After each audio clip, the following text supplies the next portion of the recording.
The October sun bled across the Nevada sky like a wound that refused to close, burnt orange melting into crimson, the kind of light that made everything look like it was dying. The asphalt shimmered with heat even as the day surrendered to evening, and the desert held its breath the way it always did before something broke.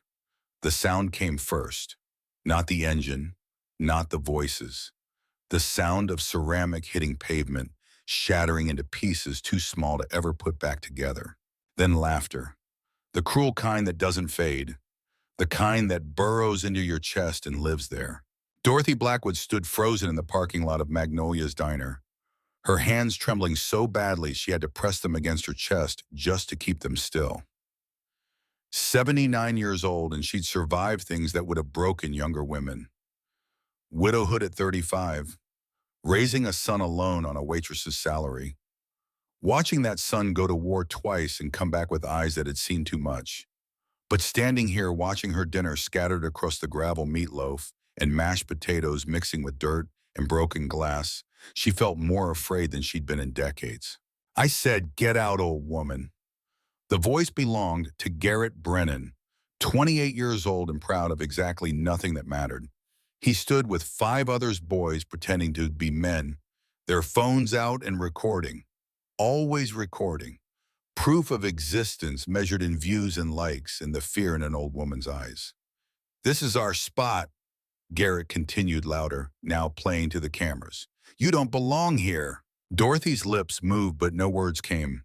Her arthritis made her fingers curl inward like claws, and she pressed them harder against her sternum, trying to hold her heart in place, trying to remember how to breathe. "What's the matter?" one of the others called out.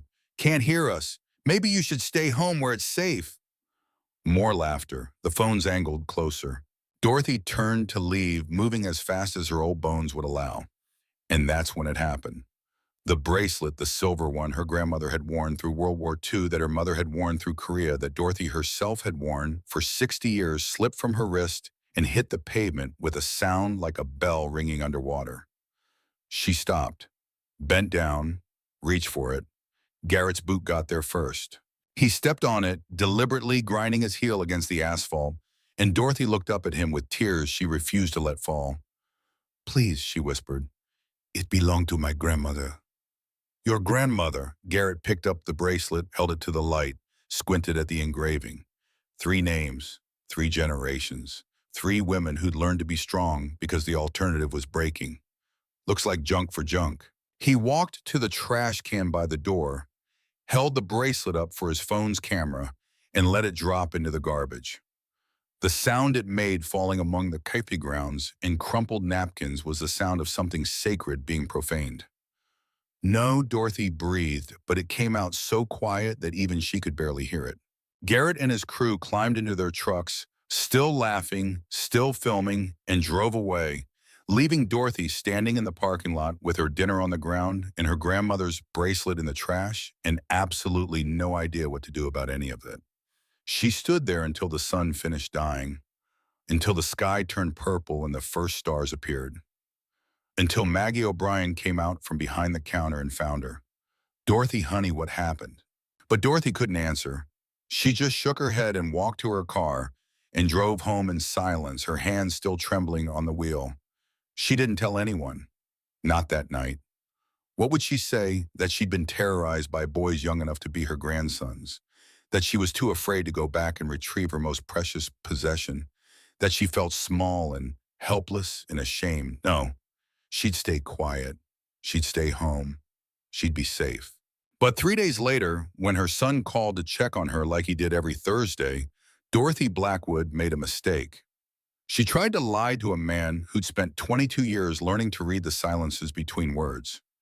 60 miles away in a garage that smelled like motor oil and old leather, Marcus Blackwood knelt beside his 1995 Harley Road King and felt the first whisper that something was wrong. The bike gleamed even in the dim light. 29 years he'd owned in this machine. Longer than most marriages lasted, longer than most promises held. He'd bought it used in '97 with his combat payback when the nightmares were fresh, And the only thing that helped was the open road and the engine's steady thunder drowning out the sound of things he couldn't forget. His phone rang. Mom. He answered on the second ring. Hey, Ma, what's up? A pause. Too long. Marcus's spine straightened. 22 years in the Marines had taught him to read silences the way other people read books. Marcus! Her voice was thin, stretched over something she was trying to hide. I'm fine, sweetheart. I was thinking maybe I won't go to Magnolia's for dinner today. Marcus set down the wrench. You love Magnolia's. You go every Thursday. I know, I don't want to be a burden. Maybe I'll eat at home tonight. Ma. He kept his voice gentle, the way you'd talk to someone standing too close to a ledge. What happened? Nothing happened. I'm just tired. But there was something else beneath the words. Not tiredness. Fear. His mother, who'd raised him alone after his father died, who'd worked 2 jobs and never once complained, who'd stood in the doorway and watched her only son deployed to Iraq and then Afghanistan without shedding a single tear in front of him, was afraid. Ma talked to me. Another pause. He could hear her breathing shallow and quick. I dropped something there a few days ago. Grandma's bracelet. The silver one with the 3 names. You remember it? Marcus remembered his great-grandmother had worn it while her husband fought in the Pacific. His grandmother had worn it while hers served in Korea. His mother had worn it through the long decades of raising him alone. Where'd you drop it? At Magnolia's. But it's okay, it's just a bracelet, I don't need it. The words hit like a punch. His mother, who treasured that bracelet more than anything she owned, was telling him she didn't need it, which meant something had happened. Something bad enough that she was willing to abandon her most precious possession rather than face it. Why not? Marcus asked, though he already knew the answer would make him angry. Dorothy's breath caught. There were some boys there, young men. They said things, laughed. I dropped the bracelet when I was leaving, and one of them, he kicked it under the table, said something about trash belonging in the trash. Marcus's grip on the phone tightened until his knuckles went white. Which boys? It doesn't matter. Ma, which boys? Please, Marcus. I don't want you getting in trouble. You know you can't. You're still on probation with the club. One more incident, and Clayton said they would have to. I know what Clayton said. Marcus closed his eyes. 3 years ago, he'd put a man in the hospital. The man had deserved it, probably. But the problem with PTSD was that sometimes your brain couldn't tell the difference between a drunk grabbing your shoulder in a bar and an enemy combatant coming at you in the dark. Sometimes the war followed you home, and you couldn't always control when it took over. The Hells Angels had rules. You wore the patch. You represented the patch. You brought heat on the club. You lost the patch. He'd been given one more chance. Just one. Tell me about the boys, Ma. Dorothy sighed, the sound of a woman who knew her son too well to think he'd let this go. I think one of them was Lionel Brennan's son, the real estate man, the one who's been trying to buy up all the property on this side of town. The boy had a jacket on, some kind of security company logo. Marcus opened his eyes. Lionel Brennan, of course. The king of small-time corruption wrapped in expensive suits and planning commission meetings. A man who'd never built anything but knew exactly how to tear down everything others had built. I'll handle it, Marcus said. Marcus, no, please. It's just a bracelet. It's not about the bracelet, Ma. There was a long silence. When Dorothy spoke again, her voice was small, young, the voice of someone who'd run out of strength for fighting. I don't want you to get hurt, baby. Not for me. Marcus looked at the challenge coins sitting on his workbench. 1st Battalion, 7th Marines. Semper Fidelis, always faithful. It wasn't just a motto. It was the only thing that separated men from animals. Loyalty to your unit, your family, the people who couldn't protect themselves. I'll be careful, he said. I promise, Vice. After he hung up, Marcus stood in the garage for a long moment. On the wall hung a photograph in a cheap frame. Him and Dorothy taken 2 years ago at the diner. She was smiling, really smiling. The kind of smile that made all the hard years worth it. He'd failed people before. In Iraq when he'd followed orders instead of his conscience.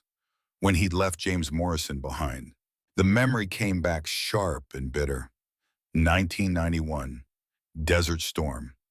Morrison had been a specialist with the 1st Marine Division, a kid from Montana who'd somehow gotten separated from his unit during the chaos of the ground war. He'd helped Marcus's squad find water, guided them through a minefield, asked for their help getting back to American lines. But Marcus's orders had been clear, secure, the objective maintain operational security, no stragglers. And Morrison wasn't his responsibility, wasn't his mission. So Marcus had left him there, had watched the kid's face crumble with disbelief as the Humvees rolled away, had told himself it was the right call, the professional call. 3 days later, they'd found Morrison's body, executed, left in the sand as a warning. Marcus had carried that weight for 35 years. The knowledge that following orders, doing the smart thing, had gotten an innocent man killed. A man who trusted him, a man who deserved better. He wouldn't fail again. Not his mother. Not ever. Marcus grabbed his leather vest and headed for the door. Route 66 had been dying for decades, bleeding out slowly as the interstate system sucked away the lifeblood of small-town America. But there were still places that refused to die with dignity. Magnolia's Diner was one of them. The building dated back to 1952, all chrome and glass and faded dreams. The neon sign out front had been flickering since 1987, but nobody bothered to fix it anymore. It has character, Maggie O'Brien always said. Character meant it was broken, but still standing. Marcus pulled into the parking lot and killed the engine. For a moment, he just sat there breathing, remembering what his VA counselor had taught him. Count to 10. Identify your surroundings. Remind yourself where you are, when you are. You are in Nevada. It is 2026. The war ended 35 years ago. You are safe. Except he'd never been safe. None of them had. You don't come back from war. You just learn to live next to it.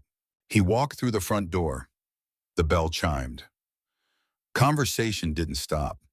Magnolia's wasn't that kind of place, but heads turned. They always did when a Hell's Angel walked in, part curiosity, part caution, part respect for men who'd chosen a life outside the lines society drew. Behind the counter stood Maggie herself, 64 years old, built like someone who'd wrestled life to the ground and won on points. Her husband had been Air Force killed in a training accident in '98. She'd taken his death benefits and bought this diner, turned it into a shrine for every veteran who'd ever needed a place where the coffee was strong and the judgment was weak. The walls were covered in photographs, black and white images of men in uniform spanning from World War II to Afghanistan. Some of them were dead.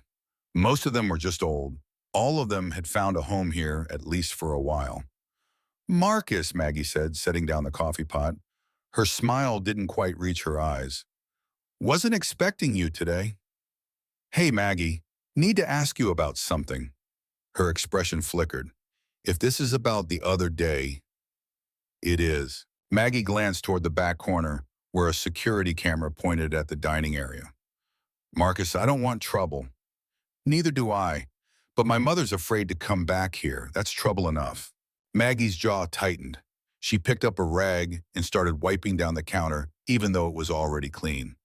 Busy hands, quiet mind. It's been happening for 2 weeks now.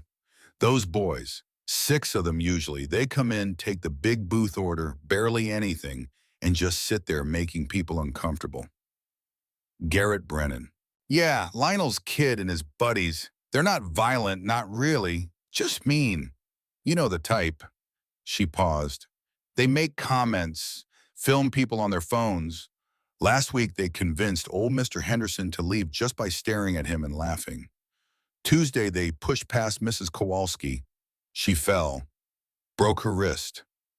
Marcus felt something cold settle in his chest, the kind of cold that used to come right before combat. She filed a report. Maggie shook her head. With Kyle Brennan as deputy sheriff, he's Garrett's younger brother. What do you think happened after that report? The system was broken. The system had never been built for people like them. Marcus knew that. He learned it in Iraq, watching politicians send young men to die for oil fields and then pretend it was about freedom. He'd learned it in courtrooms where lawyers made six figures defending corporations that poisoned small towns. He'd learned it every day of his life that being right didn't mean being protected. My mother dropped her bracelet here, Marcus said. The one from her grandmother. Maggie's face softened.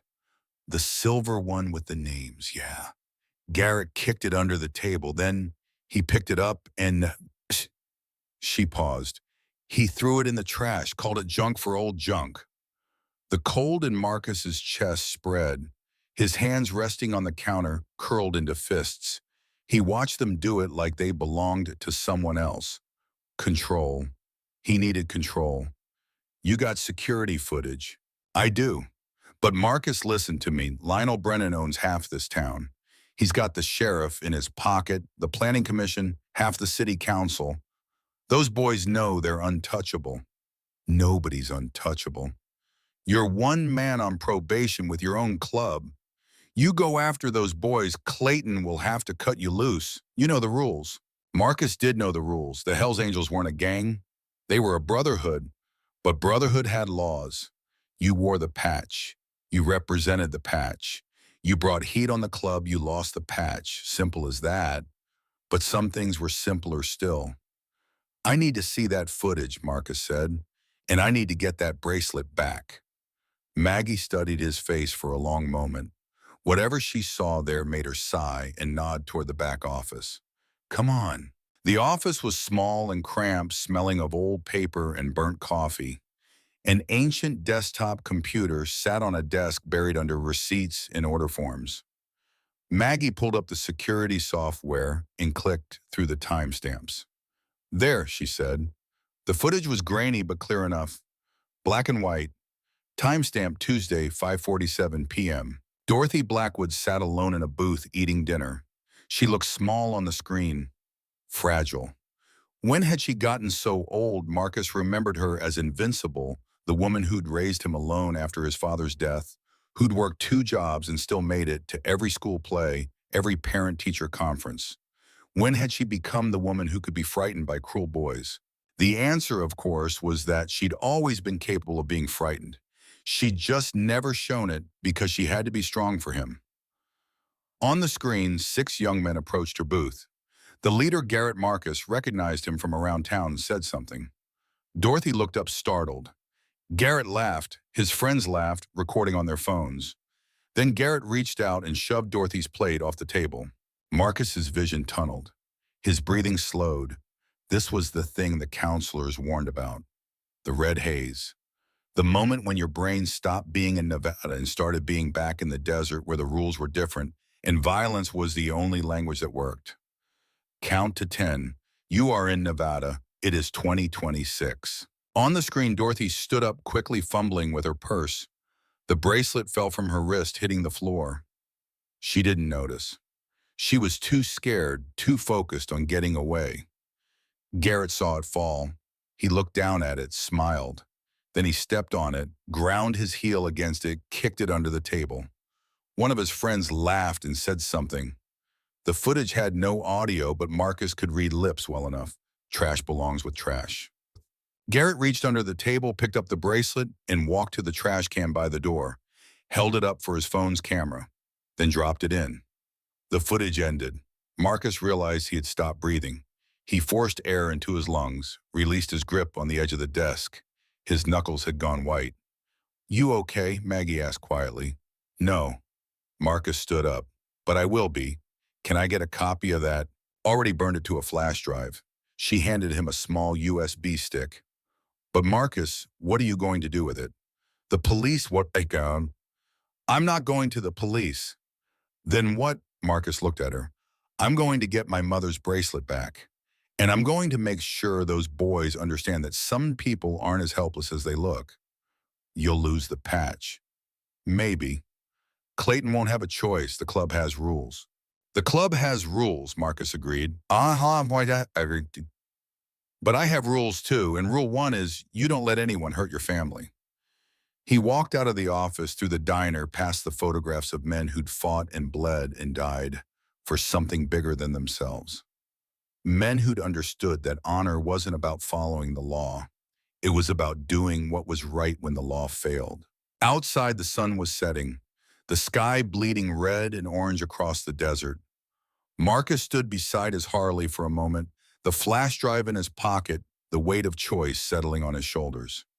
He could walk away, forget the bracelet, keep the patch, stay in the brotherhood that had saved his life when the nightmares got too loud. Or he could do what Marines did, protect the weak, stand up to bullies. Even when it cost you everything, there was never really a choice at all. Marcus pulled out his phone and dialed. Yeah. Clayton Murphy's voice was rough, worn smooth by whiskey and motorcycle engines. Clayton, it's Marcus. I need to tell you something. This better not be what I think it is.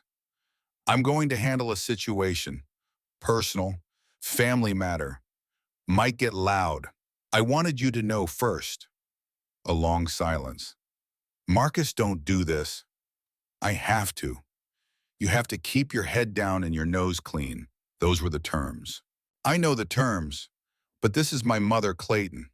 They scared her, humiliated her, stole from her. So call the cops. The cops are part of the problem.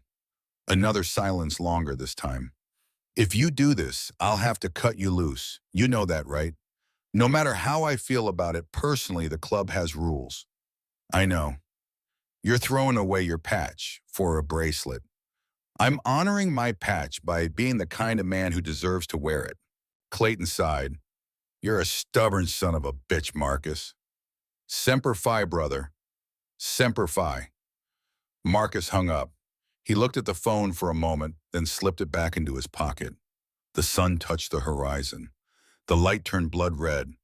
Marcus Blackwood kicked his Harley to life and rode into the gathering darkness toward a confrontation that would change everything. Behind him, Magnolia's diner glowed like a beacon, a last outpost of something decent in a world that had forgotten what decency meant. And somewhere in that world, his mother sat alone, afraid to go to the place she loved, robbed of the last connection to her grandmother's memory. Not anymore. The motorcycle's engine roared. The desert swallowed the sound. And the story that had started with a shattered plate and a scared old woman began to unfold into something larger. Something that would test every promise Marcus had ever made. The road stretched ahead, dark and uncertain. Marcus rode toward it anyway. Some things were worth losing everything for. The confrontation came on Thursday evening exactly as Marcus had planned it. He walked into Magnolia's diner at 5:30, the same time his mother usually arrived for dinner. The same time Garrett Brennan and his crew had been showing up for the past 2 weeks. Patterns. Predators always had patterns. The bell chimed as Marcus pushed through the door. The diner was half full. Retirees mostly. People who remembered when Route 66 meant something. When America built things that lasted and honored the people who built them. Garrett and his 5 friends occupied the large corner booth, sprawled out like they owned the place. Phones on the table, cameras ready, always ready to document their cruelty, turn it into content, into proof that they mattered. Marcus walked straight toward them. The conversations around the diner faded. People knew what was coming. You didn't live this long without learning to read the air before a storm. Garrett looked up, annoyance flickering across his face before he recognized Marcus. Then something else appeared. Not quite fear, not yet, but awareness. The animal part of his brain registering that something dangerous had entered his territory. Can I help you, the old-timer? Garrett said it loud enough for his friends to hear, playing to the audience. The phone cameras turned on. Marcus stopped 3 feet from the table, close enough to see Garrett's pupils, far enough to keep his hands visible, controlled. My name is Marcus Blackwood, he said quietly. His voice carried anyway. The kind of voice that didn't need volume to command attention. I'm here for something that belongs to my mother. Garrett leaned back, spreading his arms across the booth's backrest. Your mother don't know her man. Dorothy Blackwood. She was sitting right where you are on Tuesday evening. You knocked her dinner onto the floor. You took her bracelet and threw it in the trash. One of Garrett's friends laughed. Dude, we don't know what you're talking about. Marcus didn't look at him. His eyes stayed on Garrett. In combat, you watch the leader. The others will follow his cues. The bracelet, Marcus said. Silver. 3 names engraved. My great-grandmother wore it through World War II. My grandmother through Korea. My mother for 60 years. I want it back. Garrett's smile widened. Even if I knew what you were talking about, which I don't, what makes you think I'd give it to you? You going to make me old man? The friend with the phone angled it to catch Marcus's face, waiting for the explosion, the viral moment. Old biker loses his temper, threatens innocent kids, gets arrested. That's the content they wanted. Violence that confirmed their worldview. That the old generation was dangerous needed to be pushed aside. Marcus felt the rage building, the familiar red tide rising behind his eyes. His hands wanted to curl into fists. His body wanted to move to strike, to hurt these boys the way they'd hurt his mother. But he'd been here before, in bars, in parking lots, in the darkness of his own bedroom, when the nightmares convinced him the enemy was still out there, still needed killing. He breathed, counted, reminded himself. I'm asking politely, Marcus said. One time, give me the bracelet, apologize to my mother, and this ends peacefully. Garrett stood up. He was tall, 6'1", 200 pounds of gym muscle and entitled anger. Or what, you going to fight all 6 of us at your age looking for a heart attack? Grandpa. Behind the counter, Maggie O'Brien's hand moved toward the phone. Marcus caught her eye and shook his head slightly. Not yet. I'm not going to fight anyone, Marcus said. I'm going to give you a choice. Do the right thing now or deal with the consequences later. Consequences? Garrett laughed. You know who my father is, Lionel Brennan. You know what my brother does, Deputy Sheriff Kyle Brennan. You really think you can threaten me and walk away? Marcus nodded slowly. I see. Your father's money, your brother's marriage. That's what makes you brave? Take those away. You're just scared boys playing dress-up. Garrett's face flushed red. You don't know anything about me. I know you pick on old women because they can't fight back. I know you film it because cruelty is the only thing that makes you feel important. I know you're exactly what's wrong with this country. People with power and no honor. The words landed like slaps. Garrett's jaw clenched. His friend shifted uncomfortably. They'd been called out, named, defined, and the truth of it stung worse than any insult. Get out, Garrett said, before I call my brother and have you arrested for harassment. Call him, Marcus said. I'll wait. For a moment, the standoff held. 6 young men against 1 older one. Phones recording, witnesses watching. The whole scene balanced on the edge of violence. Then the door opened. Deputy Kyle Brennan walked in, hand resting casually on his service weapon. 26 years old with his brother's face but meaner eyes. The kind of cop who joined the force for the power, not the service. Marcus Blackwood, Kyle said, his voice carrying false friendliness. Heard you might be causing trouble here. No trouble, Marcus said. Just asking for my property back. Your property. Kyle glanced at Garrett, who shrugged innocently. These young men say you've been harassing them, threatening them. That true? I asked for a bracelet they stole from my mother. You got proof of that? Receipt? A police report? I have security footage. Kyle's smile didn't waver. Security footage can be misleading, angles, lighting, all kinds of things can make innocent actions look bad. But what I see right now, clear as day, is a known Hells Angels member with a history of violence threatening 6 upstanding citizens. The trap was perfect. Garrett had called ahead, gotten his brother here, made sure the official record would show Marcus as the aggressor. And with Marcus on probation from the club, any arrest would mean losing his patch, losing the only family he had left besides his mother. I think you should leave, Kyle said, before the situation escalates and I have to take you in. You know you can't afford another incident, Marcus. Your friends at the Angels made that real clear to the department. Marcus looked at Garrett. At the smug satisfaction on the boy's face, at the phone still recording, capturing this moment of humiliation. His mother's bracelet somewhere in this building treated like garbage, while the people who'd taken it stood protected by money and badges in a system that had never cared about people like Dorothy Blackwood. Every instinct screamed at him to fight, to make Garrett pay, to show these boys what happened when you hurt the wrong person's family. But fighting wasn't winning, not here, not now. Marcus took a slow breath and nodded. I'm leaving. But Garrett, he looked directly at the young man. This isn't over. Not by a long shot. That's a threat, Kyle said sharply. I heard that threat. It's a promise, Marcus corrected. There's a difference. He turned and walked out of the diner. Behind him, he heard Garrett's laughter, heard the mocking voices, heard the phones clicking, capturing his retreat. The bell chimed as the door closed. Outside, the autumn air was cool. Marcus stood beside his Harley, hands shaking with suppressed rage. He'd done the right thing. Walked away. Kept control. It felt like losing. His phone buzzed. A text from Clayton Murphy. Heard what happened. Proud of you for walking away. Don't do anything stupid. Marcus stared at the message. Then he looked back at the diner, at the lights inside, at the shadows of the boys still laughing. Walking away wasn't enough. It never had been. He needed a different kind of fight. The next morning, Marcus began building his army. First stop was Wallace Patterson's house, a small ranch-style home on the edge of town. Wallace answered the door in a bathrobe, coffee mug in hand, looking like 61 fell on a Friday morning. Marcus, Wallace said, surprise and concern mixing on his face. Little early for social calls.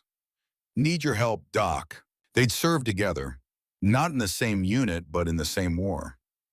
Wallace had been a Navy corpsman attached to Marine units, the guy who ran into gunfire to pull wounded men to safety. He'd saved Marcus's life in Iraq, dragged him out of a burning Humvee while rounds cracked overhead. Some debts you never stopped owing. Inside, the house smelled like coffee and old memories. Photos on the walls showed a younger Wallace in uniform, then later in paramedic gear. He'd come home and kept saving people just without the uniform. What kind of help? Wallace asked, settling into his recliner. Marcus told him everything. Dorothy, the bracelet, Garrett and his crew, the police protecting them, the system failing the people it was supposed to serve. Wallace listened without interrupting the way good corpsmen learned to listen. When Marcus finished, Wallace was quiet for a long moment. You want to go to war with the Brennan family. I want justice for my mother. Justice and war look pretty similar from certain angles. Wallace sipped his coffee. What do you need from me? Information, evidence. You still have contacts at the hospital. Right, Mrs. Kowalski, the woman Garrett's crew pushed. She broke her wrist. There'd be medical records. HIPAA violations. I'm not asking you to break the law. I'm asking you to talk to her. See if she'll go on record about what happened. Wallace nodded slowly. What else? Marcus pulled out a small device from his pocket, a digital voice recorder, the kind journalists used. I need you to help me document everything. Every interaction, every threat, every piece of evidence. We build a case so tight that even corrupt cops can't ignore it. And if they ignore it anyway, we go over their heads. State police, FBI if we have to. Wallace set down his coffee mug. You know this could get ugly. The Brennans have money and power. They won't just roll over. I know. And you're willing to risk your patch. You're standing with the angels. Marcus met his old friend's eyes. Some things are more important than a patch. Wallace studied him for a long moment, then nodded. Semper Fi, brother, I'm in. The second recruit was harder. Officer Rebecca Morrison worked out of the county sheriff's department, one of 3 deputies who actually gave a damn about serving and protecting instead of collecting a paycheck and abusing power. She was 41, built compact and strong with the careful eyes of someone who'd learned not to trust easy answers.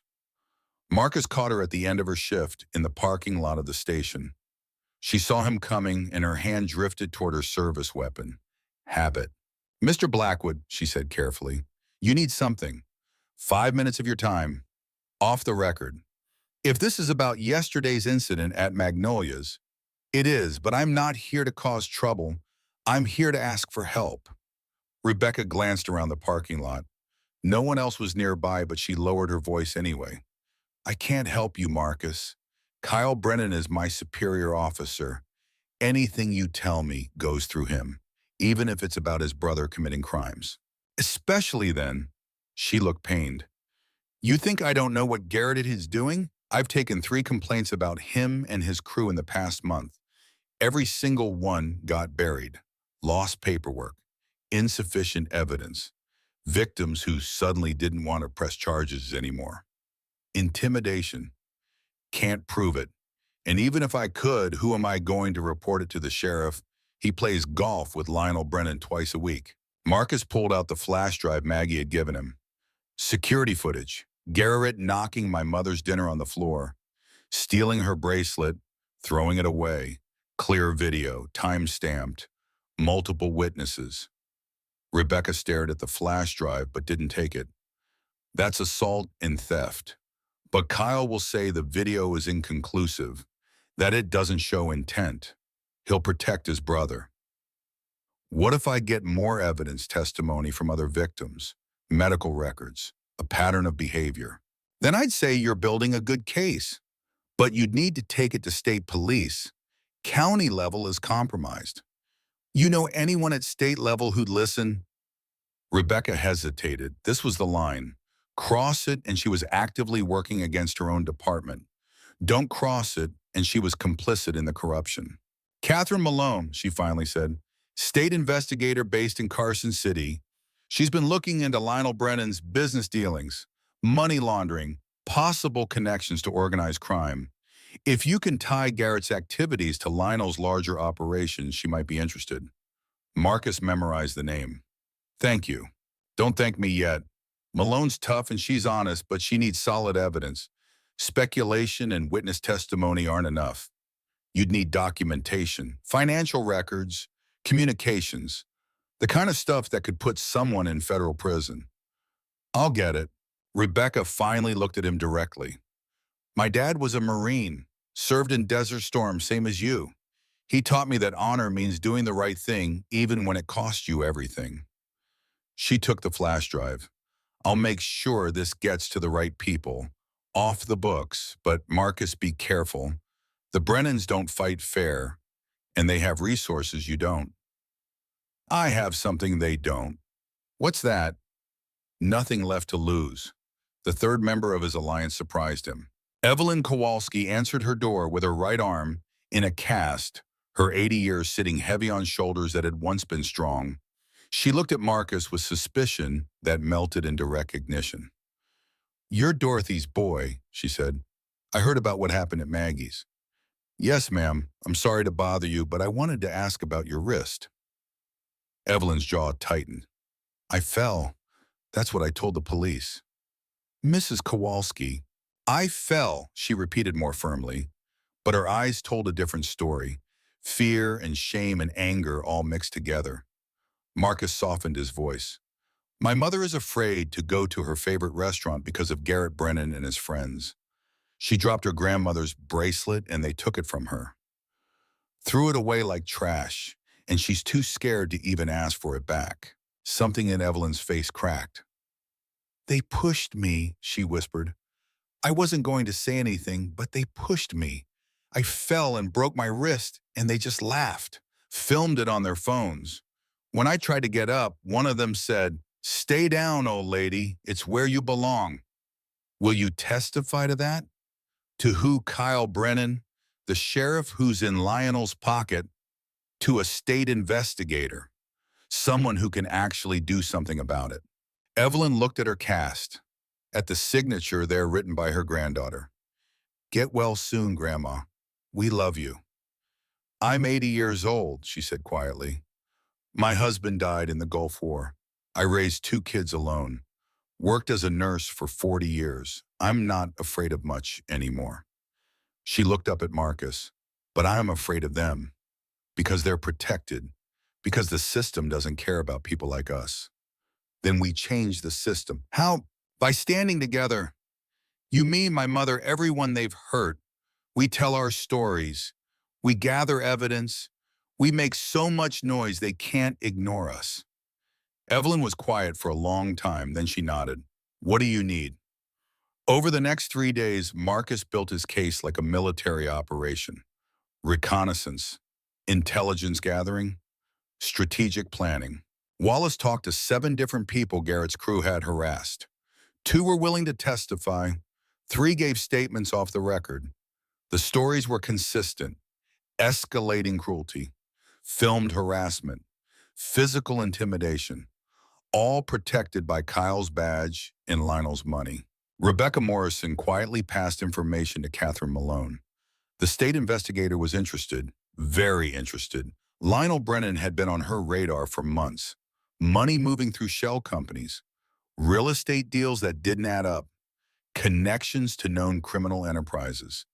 And Marcus discovered something that changed everything.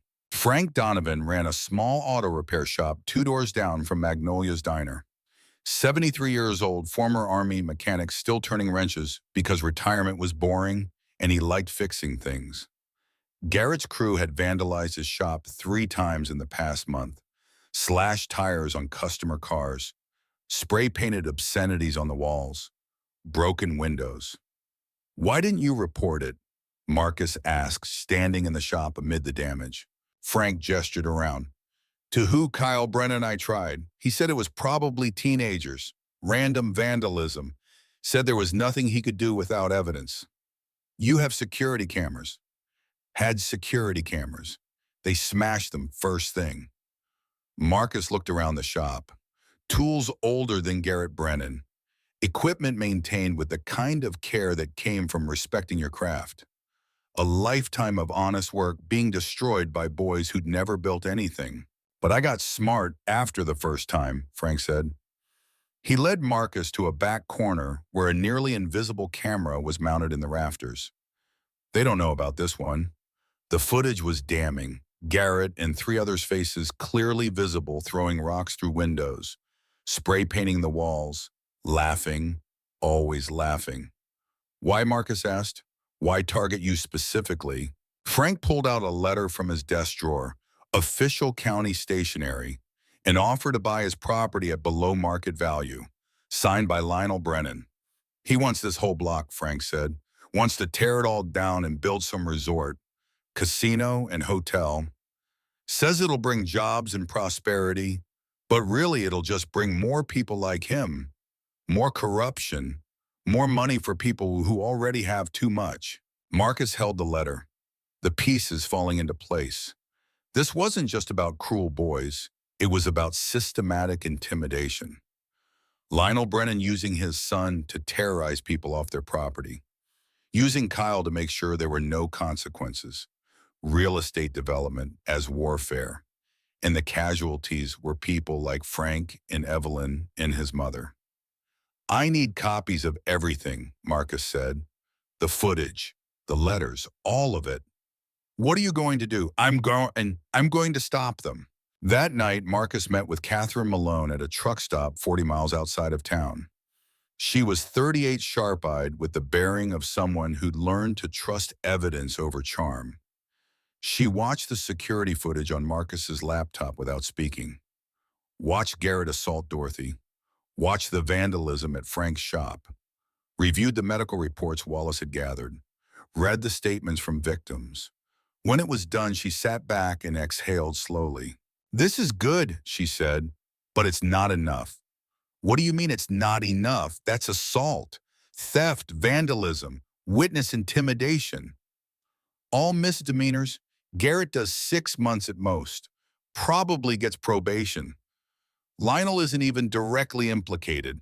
His lawyers will say his son acted independently. No connection to the real estate dealings. Marcus felt frustration rising. So what do we need? We need to connect Garrett's harassment campaign directly to Lionel's business interests. Prove conspiracy. Prove organized criminal activity. Then we can bring RICO charges. Hit them where it hurts. How do we do that? Catherine leaned forward. Someone inside the Brennan organization would need to flip. Give us communications, financial records, evidence of coordination between Lionel and Garrett. Without that, we've got a juvenile delinquent and a bunch of circumstantial evidence. Marcus thought about this. Someone inside. Someone who could prove the connection. The answer came to him 2 days later in the form of a surprise visitor. Marcus was in his garage when the knock came. He opened the door to find a young man standing there, 22 years old with the haunted look of someone who hadn't slept well in weeks. Mr. Blackwood, I'm Trent Callahan. I was one of the guys at the diner with Garrett. Marcus's hand tightened on the doorframe. Why are you here? Because I can't do this anymore, Trent said. His voice was shaking. I didn't want to be part of it.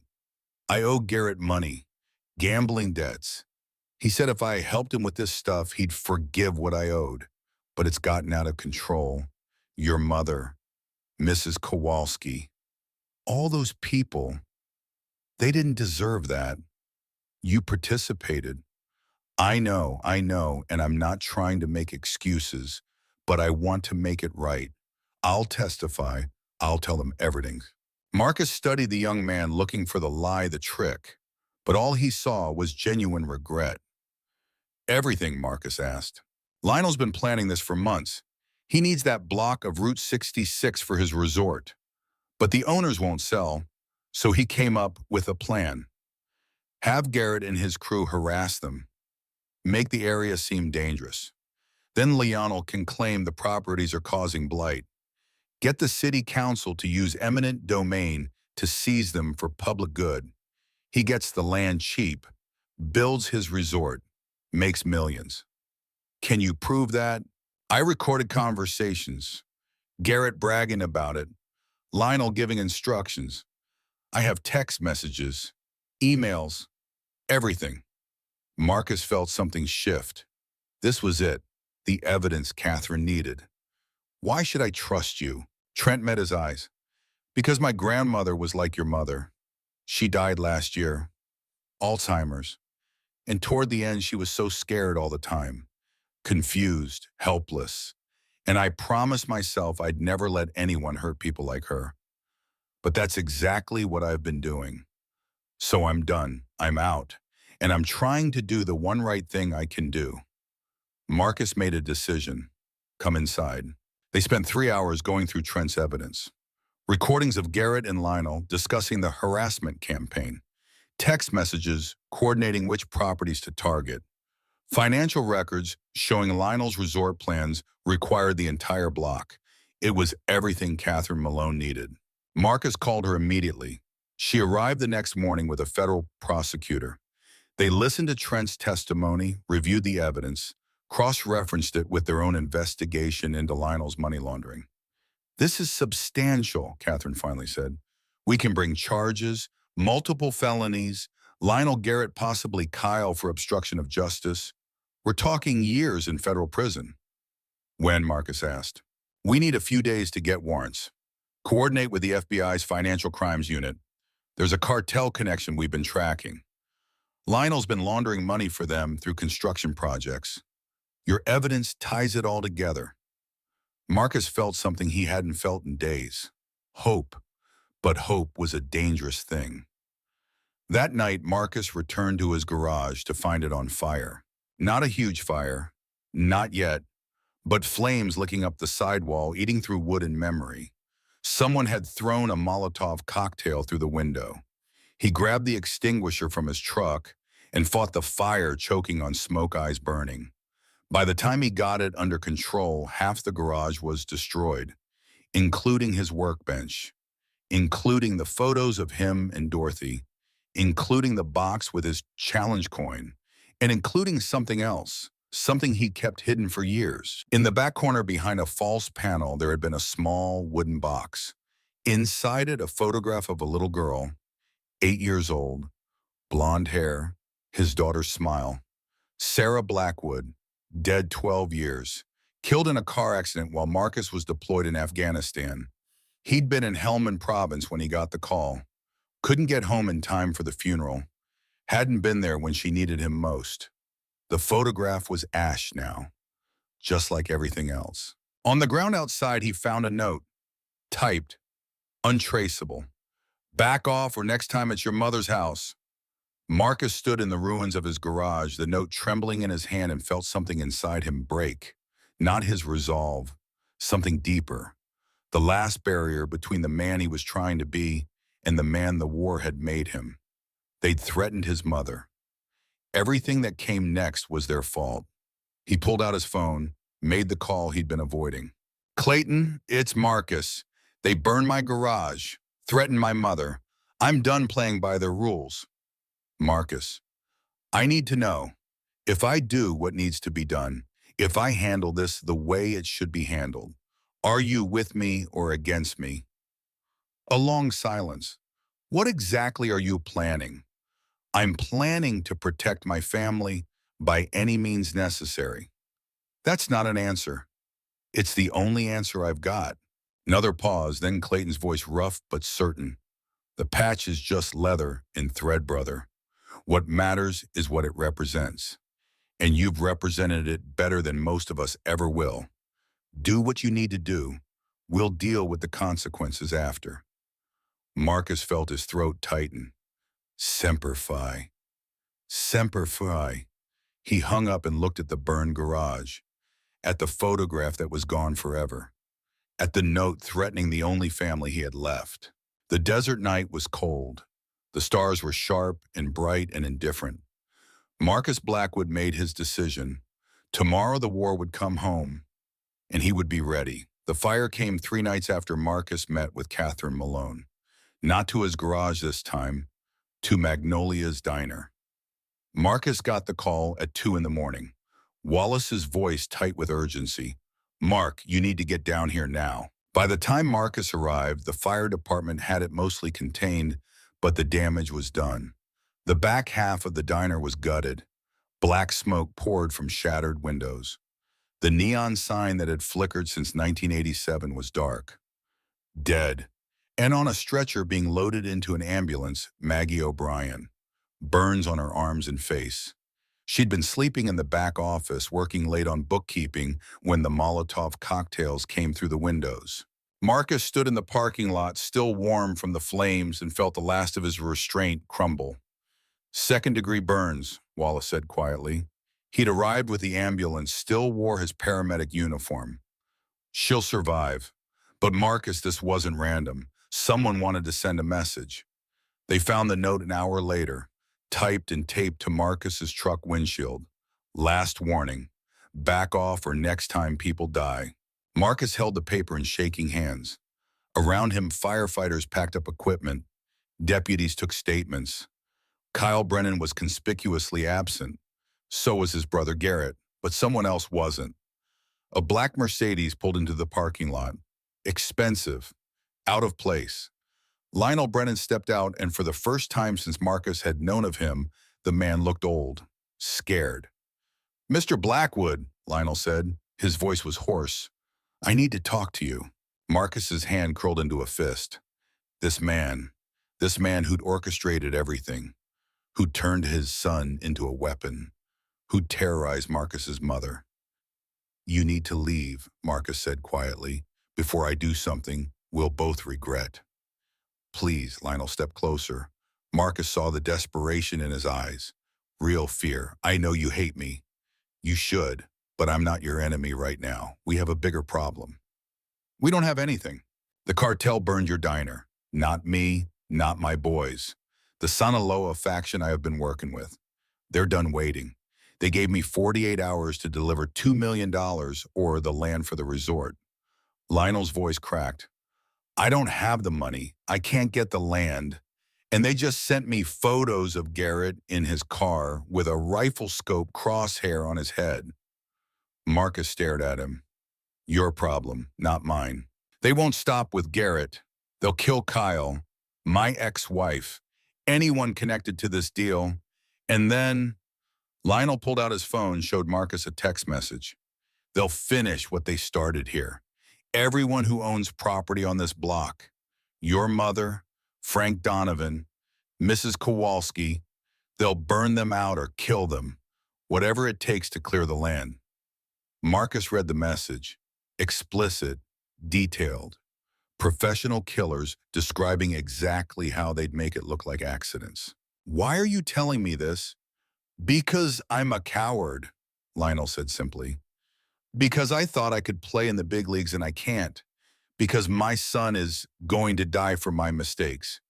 And because God help me, you're the only person I know who might be crazy enough to stand up to them. Marcus looked at the smoking ruin of Maggie's diner, at the ambulance lights fading in the distance, at this broken man who caused so much pain now begging for help. Every instinct said to walk away. Let Lionel face the consequences of his choices. Let the cartel clean up its own mess.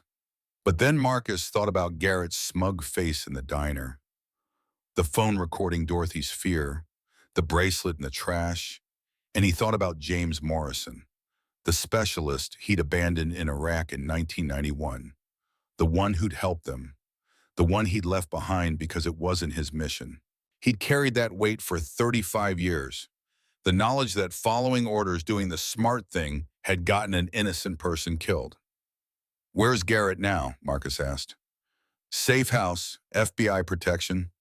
Catherine Malone got him into federal custody after the car fire.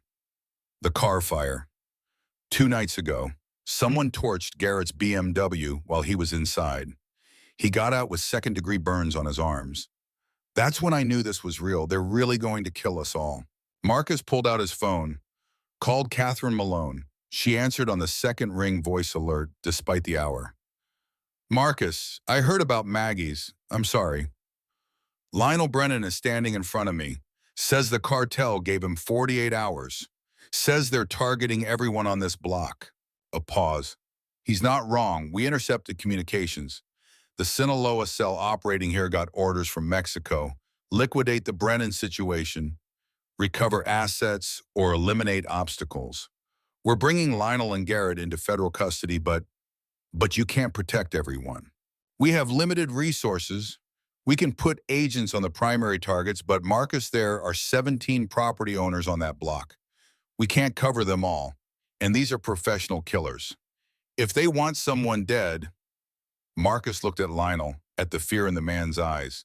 Not fear for himself, fear for his sons. What if we consolidated the targets, Marcus said, put everyone in one place, easier to defend. Where? Marcus looked at the burned diner, at the photographs still visible through the smoke-stained windows. Generations of veterans who'd stood their ground when it mattered. Here, what's left of Magnolias. It's where this started. Might as well be where it ends. 12 hours later, Marcus had assembled his people. Dorothy sat in the one undamaged booth, hands wrapped around coffee that Maggie had somehow managed to brew on a camping stove. His mother's face was pale but determined. I'm not running, she'd said when Marcus called. Not anymore. Those boys tried to make me afraid. They succeeded for a while, but I'm done being afraid. Frank Donovan and Evelyn Kowalski sat together, overnight bags at their feet. 2 other elderly property owners Marcus had contacted, all of them choosing to stand rather than hide. Wallace Patterson was setting up a makeshift medical station. Trauma supplies, burn kits, IV bags, the old corpsman preparing for the worst. Trent Callahan sat in the corner looking like he wanted to disappear, but he'd come when Marcus called. I need to be here, he'd said. I helped create this mess. I helped clean it up. And at the door, 6 Hells Angels. Clayton Murphy had arrived at dawn with 5 chapter members. Big men with hard faces and the kind of loyalty that didn't need explanation. Marcus had tried to refuse. Clayton, I'm on probation. You can't. Shut up, Marcus. Clayton's voice was gentle. You think we're here because of club rules. We're here because you're our brother. Because what you're doing matters. Because sometimes the patch means more than the rules. Now they stood guard, watching the street waiting.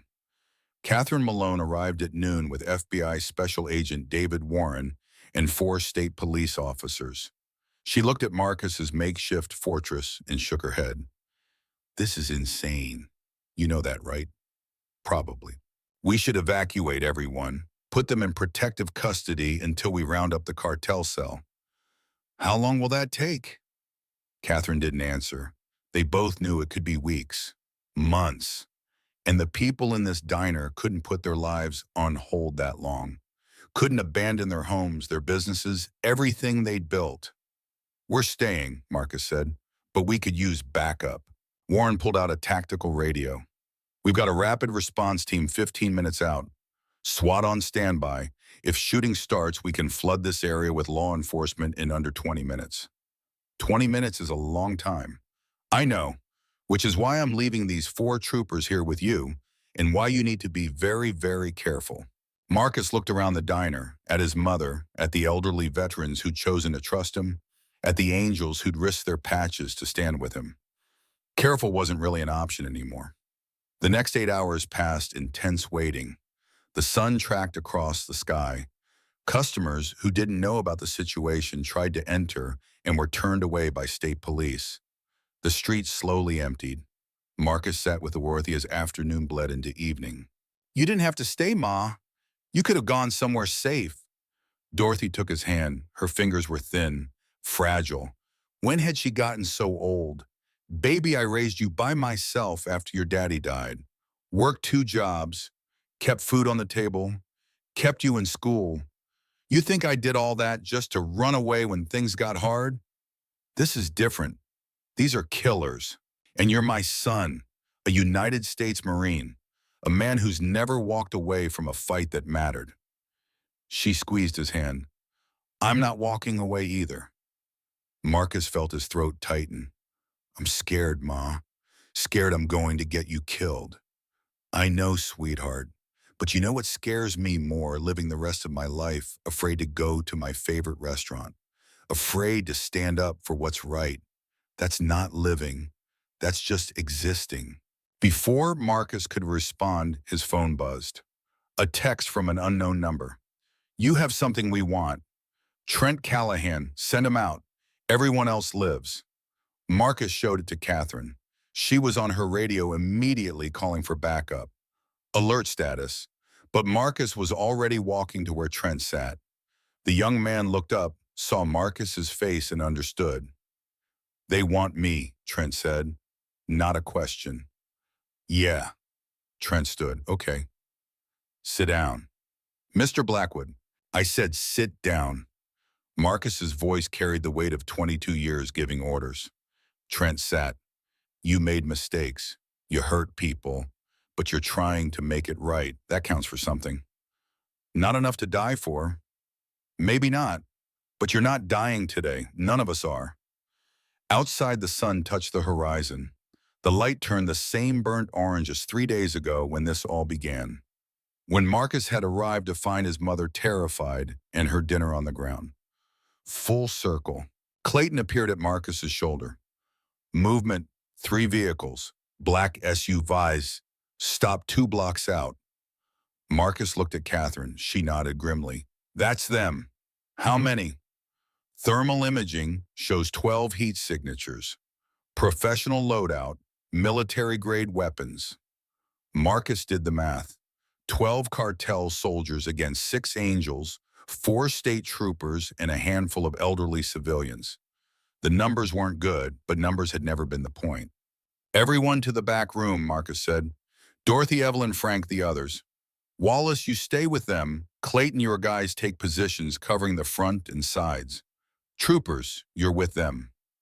Catherine grabbed his arm. Marcus, what are you doing? Giving them what they want. You're not seriously by, not Trent, me. I'm the one who started this. Who got federal investigators involved? Who has all the evidence? I'm what they really need to eliminate. That's suicide. That's buying time for your backup to arrive. You said 20 minutes. I'll give you 30. Before Catherine could stop him, Marcus walked to the front door, opened it, stepped out into the parking lot with his hands visible. The October air was cool, the same air he'd breathed that first night. Everything the same, everything different. A voice called out from behind the SUVs, accented English, professional. Marcus Blackwood, we don't want trouble with you. Send out Trent Callahan. This ends peacefully.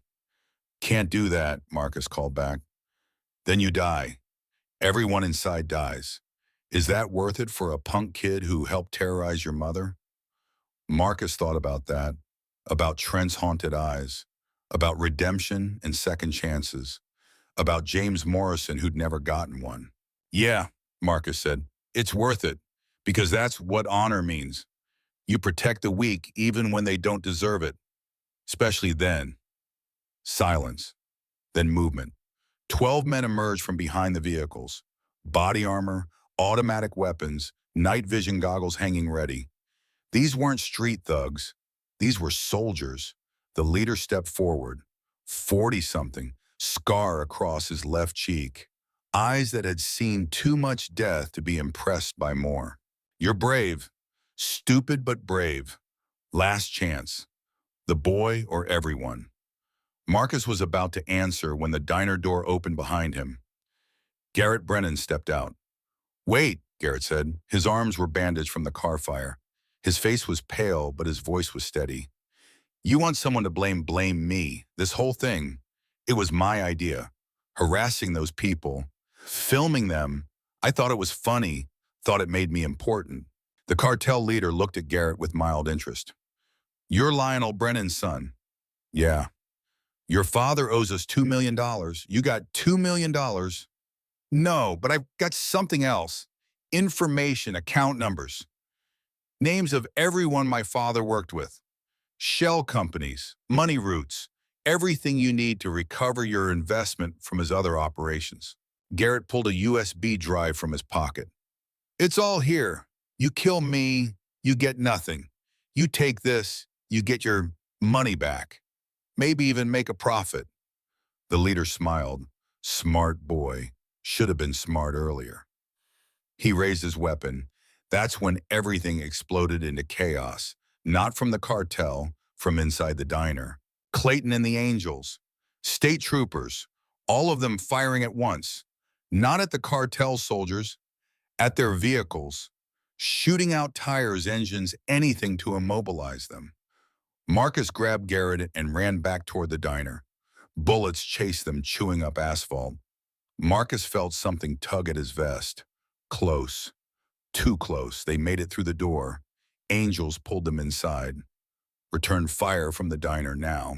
Controlled bursts, keeping the cartel pinned. What the hell was that? Marcus shouted at Garrett. Making amends. Garrett gasped. You said everyone deserves a second chance. I'm taking mine. Outside the cartel, soldiers spread out, taking cover. Professional, disciplined. This wasn't going to be a quick fight. Catherine was on the radio. Shots fired, shots fired. Need immediate backup at Magnolia's diner. Dispatch response. SWAT inbound. ETA 18 minutes. 18 minutes. Marcus looked around the diner, at Dorothy crouched in the back room, at Wallace ready with medical supplies, at Clayton and the Angels holding the line. 18 minutes might as well be 18 hours. The shooting intensified. The cartel had them outgunned and they knew it. Systematic fire, probing for weaknesses, trying to flank, then more vehicles. Marcus's heart sank. Reinforcements. They were finished. But the new arrivals weren't cartel. Black SUVs, different make. FBI logos. Agents poured out body armor and assault rifles taking positions. And behind them, local sheriff's department vehicles. Real deputies, not Kyle's corrupt friends, the ones who actually believed in serving and protecting. The cartel found themselves surrounded, caught between the diner and federal law enforcement. The leader realized it too. His voice carried across the parking lot. Fall back, fall back. They tried to run. Most made it to the tree line, but 3 went down hit by FBI fire. 2 surrendered immediately. One, the leader with the scarred face, fought to the last. He went down hard, final, and then it was over. The sudden silence was deafening. Marcus's ears rang. His hands shook with adrenaline dump. Around him, Angels lowered their weapons. State troopers exhaled. Dorothy appeared from the back room, eyes wide, but alive. Alive. Catherine approached Marcus as federal agents secured the scene. That was either the bravest or stupidest thing I've ever witnessed. You said that already. Bears repeating. She looked at Garrett, who sat against the wall, bandaged arms wrapped around his knees. What he did, that took guts. Yeah. The USB drive he offered. That real? I have no idea. Probably bluffing. Catherine smiled. Good bluff. She turned serious. Lionel's in custody, giving full cooperation. Names, accounts, everything. Kyle tried to run. We got him at the state line. And with what happened here, the cartel's Nevada operation is finished. Marcus felt the weight of it settling. Over. It was actually over. Your mother, Catherine asked. Marcus looked at Dorothy. She was hugging Evelyn Kowalski, two old women who'd been terrorized, who'd stood their ground, who'd won. She's okay. And you? Marcus didn't answer. He didn't know yet. But then something happened that changed everything. Rebecca Morrison walked through the door, still in her deputy uniform, face pale, determined. She walked straight to Marcus, stopped 3 feet away. I need to tell you something, she said. Something I should have told you when we first met. Marcus looked at her, at the careful eyes, at something familiar he'd never been able to place. James Morrison, Rebecca said quietly. Specialist, 1st Marine Division, Desert Storm, 1991. You knew him. Marcus's blood went cold. How do you... He was my father. The world tilted. Marcus's vision narrowed.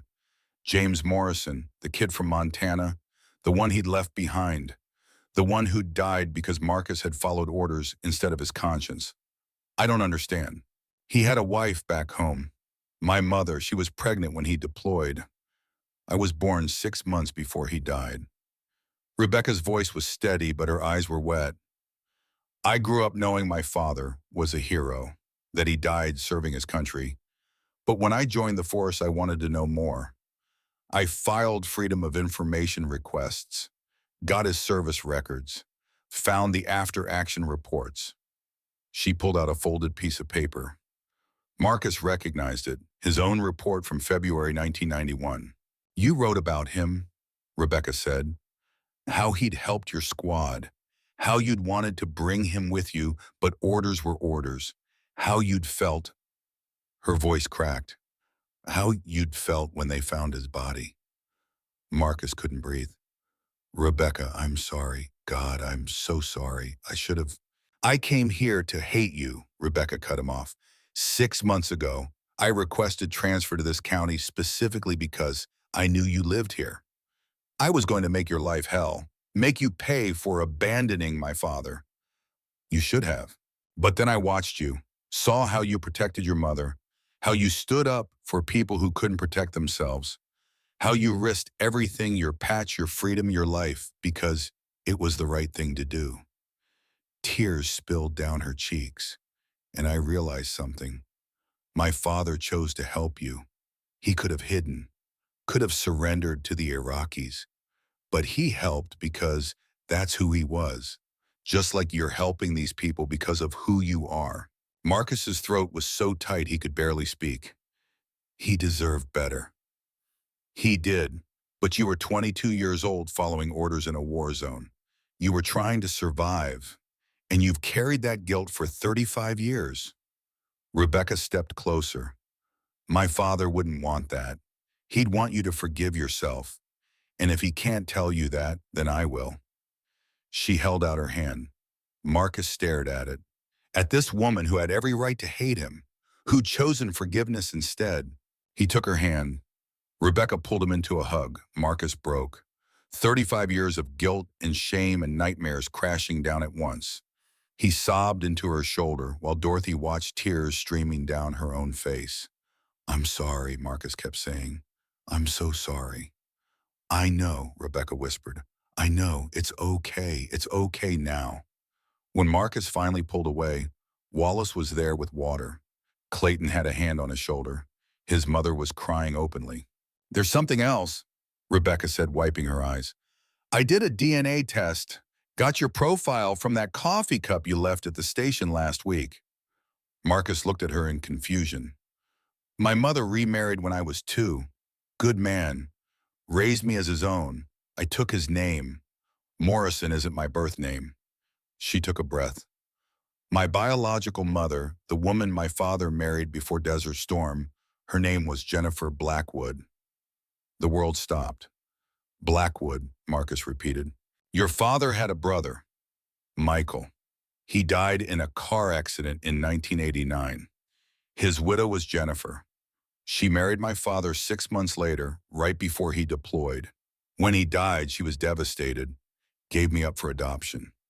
Couldn't handle raising a baby alone with her grief. Marcus's mind raced. Michael Blackwood, his father's younger brother, who died in Marcus's senior year of high school, who'd been married to Jennifer. You're saying, I'm your cousin, Rebecca said, by blood, and my father married into your family, which makes you, She smiled through tears.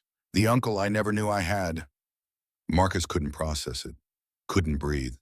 This woman he had been terrified of, who'd had every reason to destroy him, was family. Dorothy was suddenly there, pulling Rebecca into a hug. Oh my God, sweetheart. Family, your family. And just like that, in the ruins of a burned diner surrounded by the aftermath of a gunfight, Marcus Blackwood found something he had lost 35 years ago. Not just forgiveness, redemption. The next 6 hours were a blur.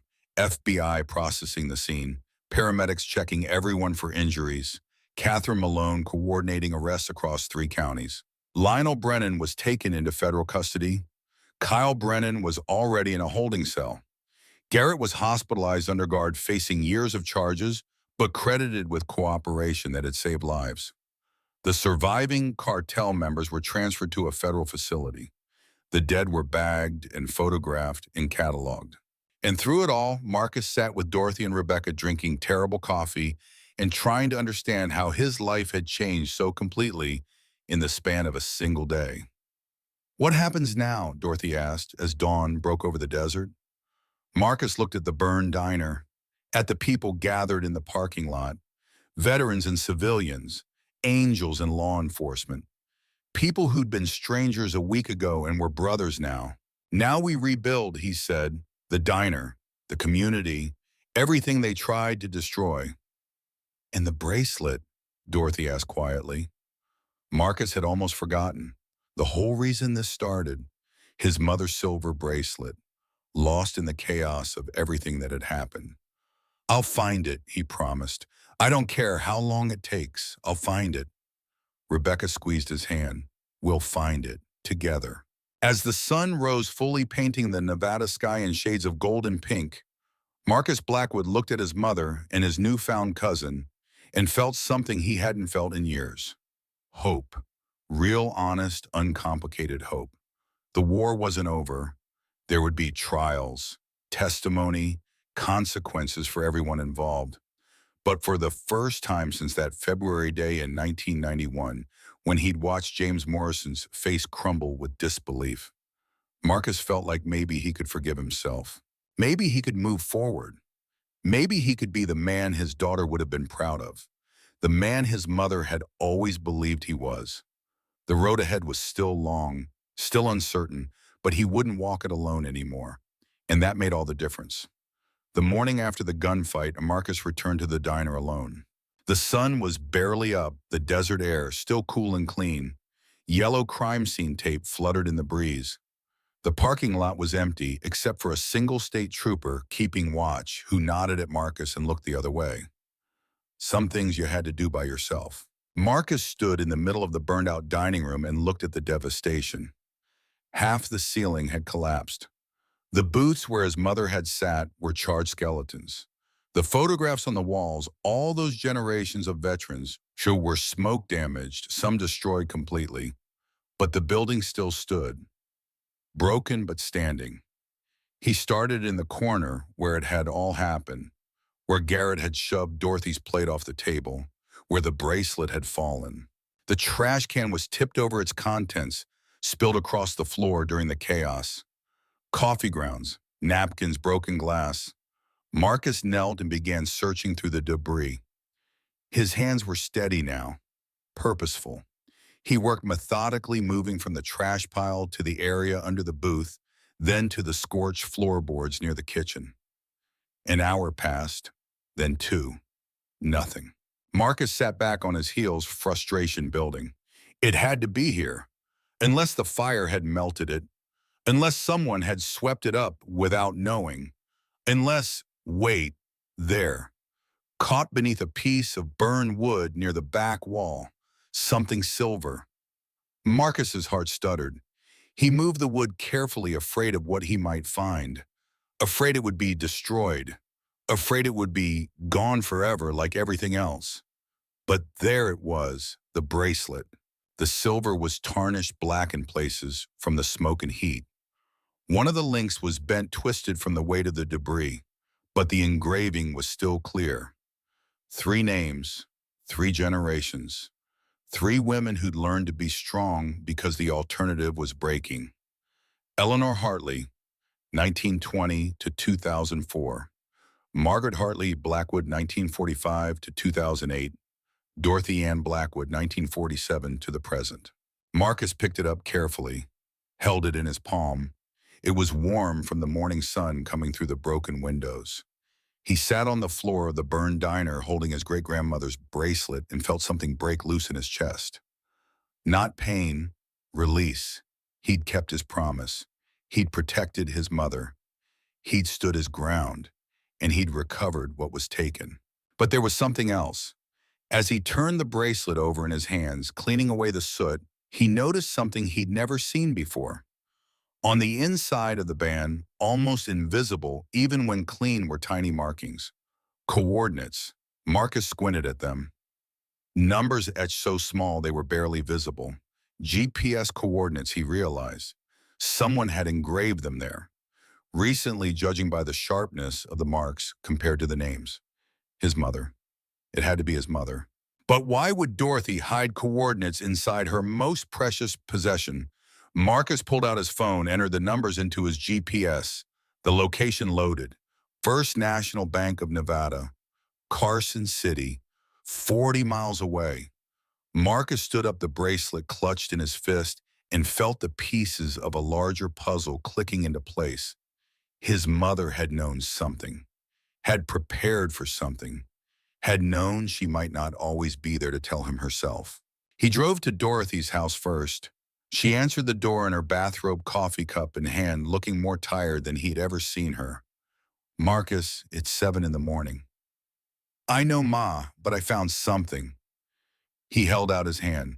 The bracelet caught the light. Dorothy's breath caught. She set down her coffee with shaking hands and took the bracelet, held it up to examine it. Tears spilled down her cheeks. You found it. After everything, you actually found it. I promised I would. Marcus paused. But Ma, there's something on it. Coordinates inside the band. Did you put them there? Dorothy's expression shifted. Something Marcus couldn't read. Not quite guilt, not quite relief. Yes, she said quietly. 6 months ago, I was going to tell you, but I wanted to wait until... Her voice broke. Until the right time. Tell me what... Dorothy gestured him inside, sat him down at the kitchen table. The same table where she'd helped him with homework 40 years ago. Where they'd shared 1,000 meals.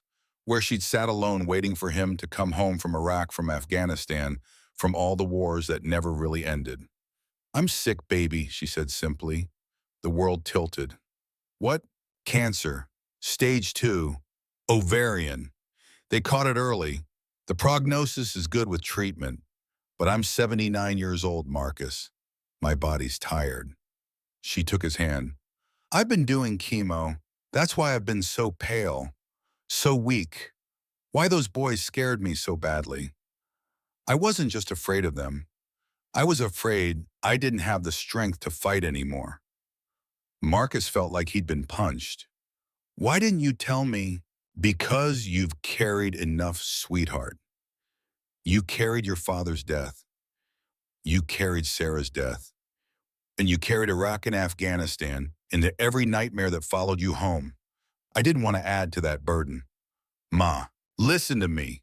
Dorothy's voice was firm now, the voice of the woman who'd raised him alone, who'd survived everything life threw at her. I'm not dying tomorrow.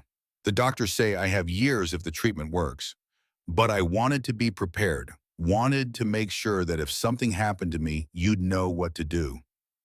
The coordinates.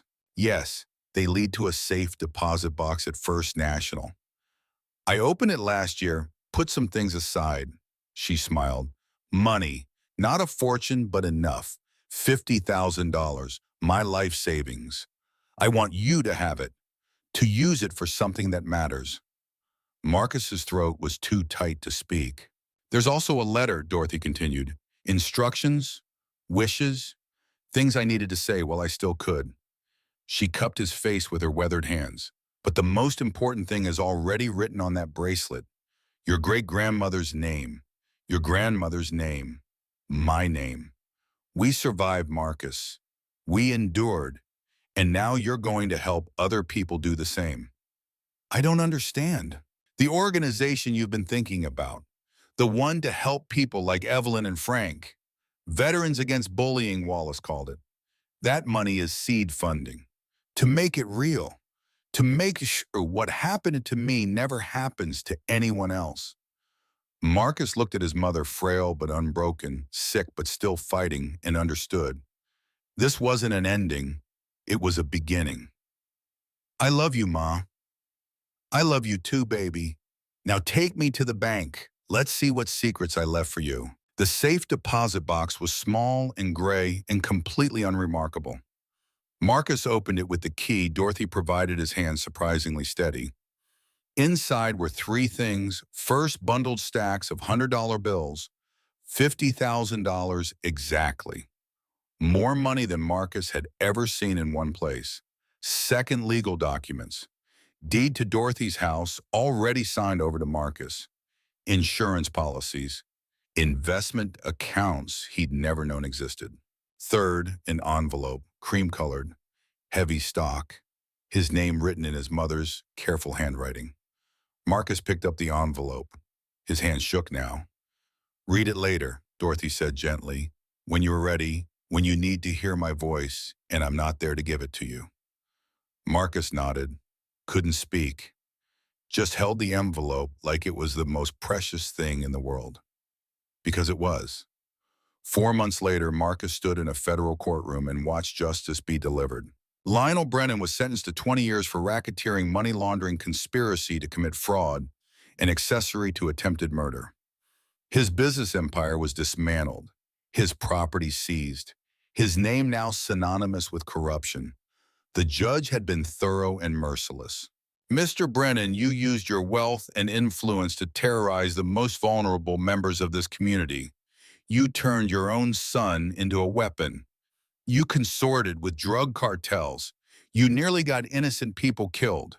The only reason you're not facing life in prison is because your cooperation helped dismantle a major criminal organization. But make no mistake, you will serve every day of this sentence. And when you get out, if you get out, you will be a pariah. That is the price of your choices. Kyle Brennan received 7 years for obstruction of justice, conspiracy, and abuse of power under color of authority. His badge was stripped. His career was over. His future, a cell in a federal penitentiary. He tried to run, made it to the Arizona border before FBI caught him. The judge had not been sympathetic. Garrett Brennan's sentencing was different. He stood before the judge, bandages still visible on his arms from the car fire, and spoke clearly. Your Honor, I'm not going to make excuses. I did terrible things. I hurt people for no reason except that I could. I was cruel because cruelty made me feel powerful. But then I saw what real courage looks like. I saw Marcus Blackwood risk everything to protect people who couldn't protect themselves. I saw my victims' people I'd terrorized stand up to train killers rather than abandon each other. And I realized I'd been living like a coward my whole life. The judge listened impassively. I offered myself as a trade to the cartel because It was the first real choice I'd ever made. Not because my father told me to, not because my brother protected me, but because it was right. And I want to keep making those choices. I want to spend the rest of my life making amends. The judge considered, Mr. Brennan, your cooperation was substantial. You provided evidence that led to the arrest of 17 cartel members. You put yourself in harm's way to protect innocent people. The prosecutors have recommended leniency. Garrett nodded. However, the judge continued, you terrorized elderly citizens. You destroyed property. You were the catalyst for violence that nearly killed multiple people. I cannot ignore that. She paused. 18 months in federal prison, 5 years probation, 1,000 hours of community service, specifically working with veterans organizations. You will submit to regular counseling. You will make financial restitution to every person you harmed. And Mr. Brennan, if you appear before me again for any reason, I will show you no mercy. Do you understand?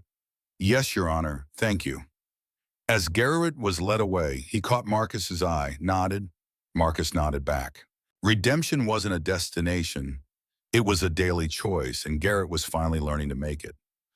The cartel soldiers who survived received sentences ranging from 15 to 40 years.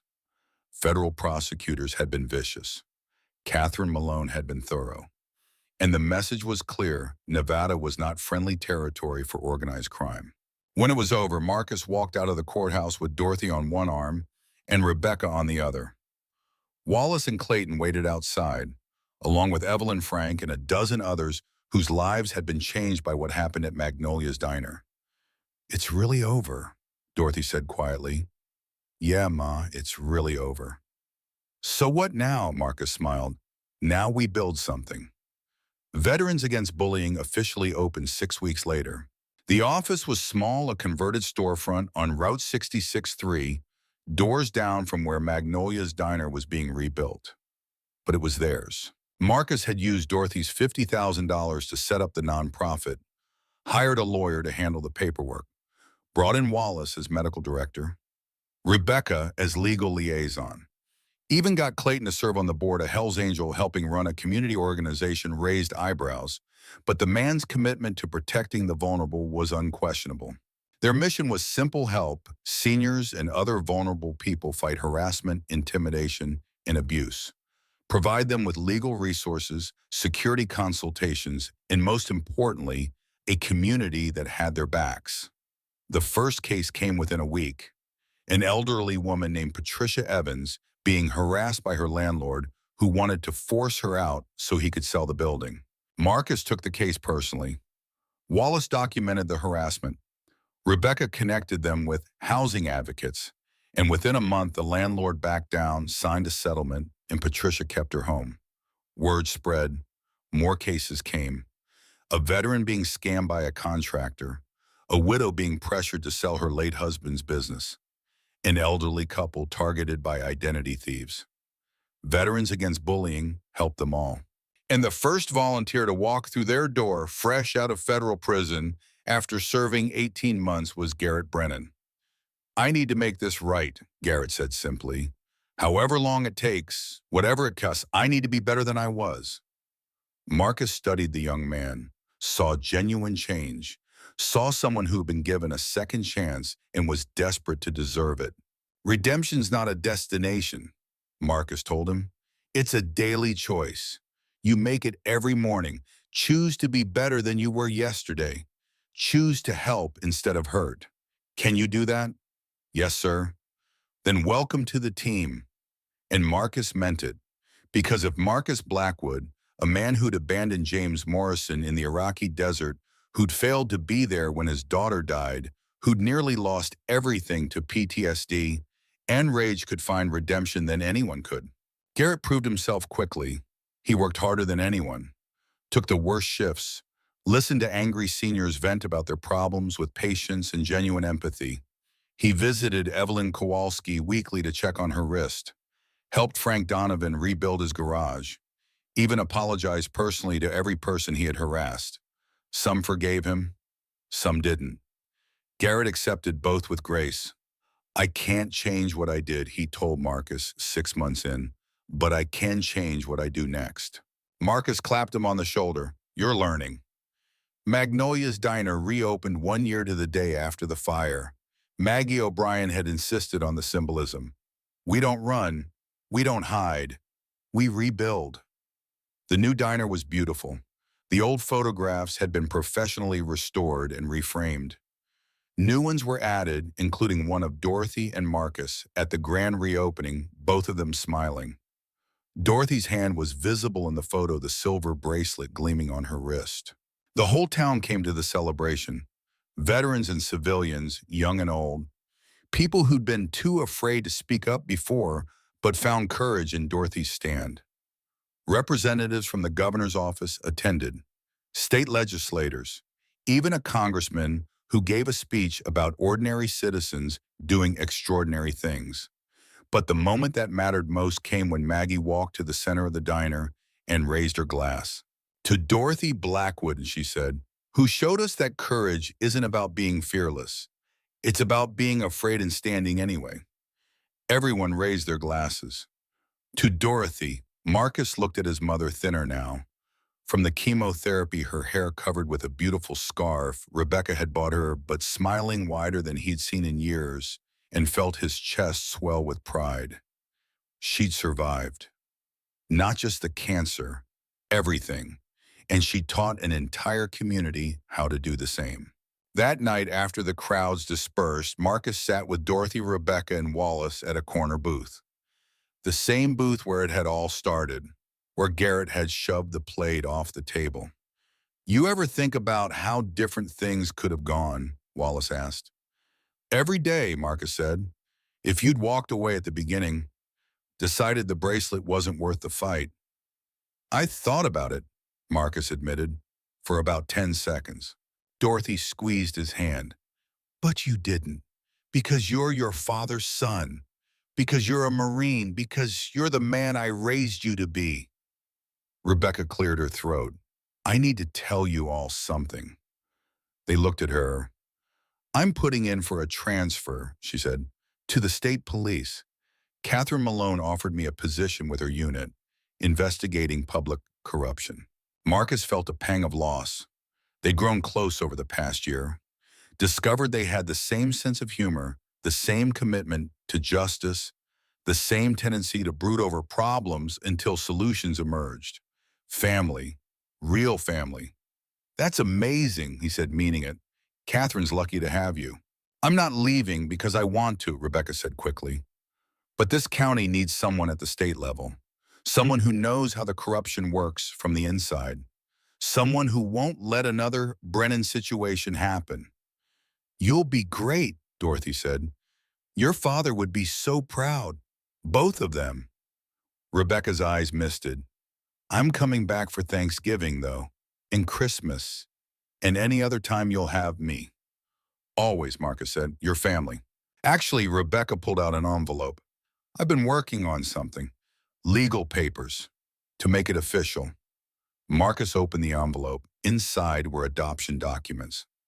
Not for Rebecca, she was 41 years old, but a formal legal recognition of kinship, a way to make their family connection official in the eyes of the law. I wanted to honor my father, Rebecca said, James Morrison, but I also wanted to honor the family he married into, the Blackwoods. So I'm legally changing my name, Rebecca Morrison Blackwood, if that's okay with you. Dorothy burst into tears, happy ones. Marcus couldn't speak, just pulled Rebecca into a hug and held on. 2 years passed. Dorothy's cancer went into remission. The doctors were cautiously optimistic.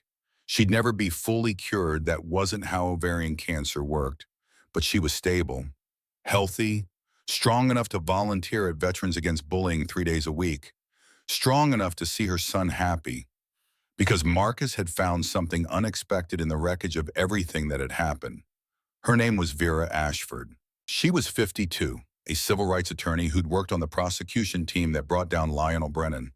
Sharp-minded, quick-witted, with a smile that made Marcus forget how to breathe. She'd approached him after one of the court hearings. "Mr. Blackwood, I wanted to thank you. What you did standing up to the Brennans protecting your community, it reminded me why I became a lawyer." They'd talked, just coffee at first, then dinner, then long walks through the desert at sunset talking about everything and nothing. Vera understood trauma. Her father had been a civil rights worker in the 60s, beaten nearly to death in Selma. She'd grown up around survivors, knew how to give space when the nightmares came, knew when to push and when to hold. "I'm damaged goods," Marcus had warned her early on. "PTSD, trust issues, a dead daughter I still dream about, a war I can't leave behind. Good thing I specialize in impossible cases," Vera had replied. "And Marcus, you're not damaged. You're healing. There's a difference." They'd been together for a year now. Not married, neither of them was in a rush, but building something real. Something that felt like it might last. Dorothy approved. "She's good for you, baby. She makes you laugh. I haven't heard you laugh like that since before Iraq."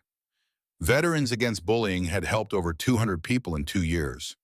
Their model was being copied in 3 other states. National media had done stories on them. Marcus had been invited to speak at veteran conferences, community organizing summits, even testified before Congress about elder abuse. But the moment that meant the most came on a quiet Tuesday afternoon. An elderly man walked into their office, 85 years old, hunched with age, wearing a faded army jacket covered in Vietnam patches. "I need help," he said simply. Marcus invited him to sit, made him coffee, listened to his story. The man's name was Henry Walsh. He lived in a nursing home.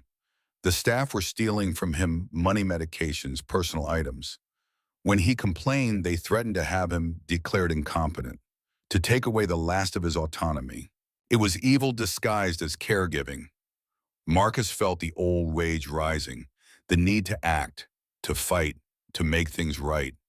But he was better now, more controlled. He called Garrett over. "We've got a case," Marcus said. "Nursing home abuse.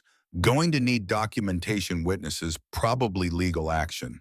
Garrett nodded, already taking notes. "I'll start with a welfare check. See if there are other residents being mistreated. Wallace can handle the medical side. Rebecca can coordinate with state regulators." "Good." Marcus turned back to Henry. "Mr. Walsh, I want you to know something. What's happening to you is wrong, but it's not going to continue. We're going to help you. We're going to make sure you're safe.